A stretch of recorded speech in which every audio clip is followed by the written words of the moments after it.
H and M.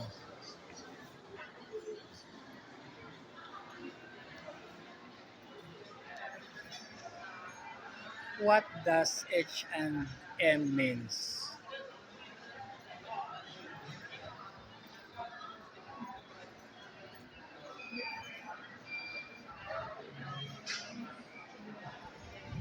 For me, H and M means help me, or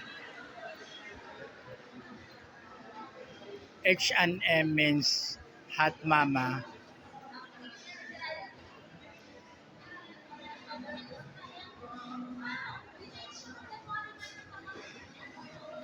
because this clothing brand have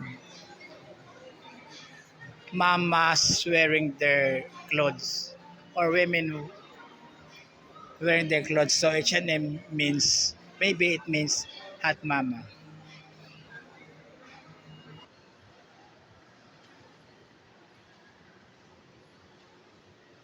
Or maybe H&M means holy month.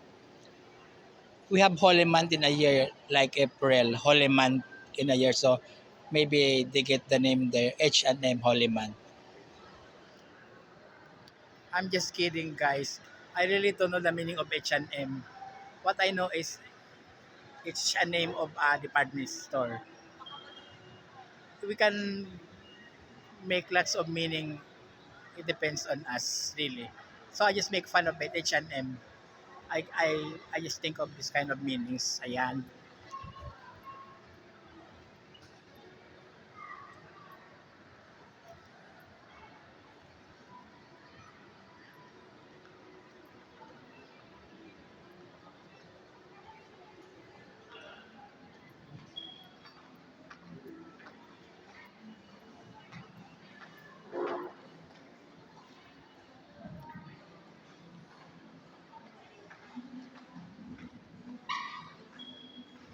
Or maybe H&M means, hey, Mr.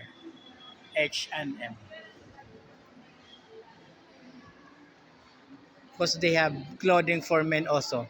H&M. Hey, Mr.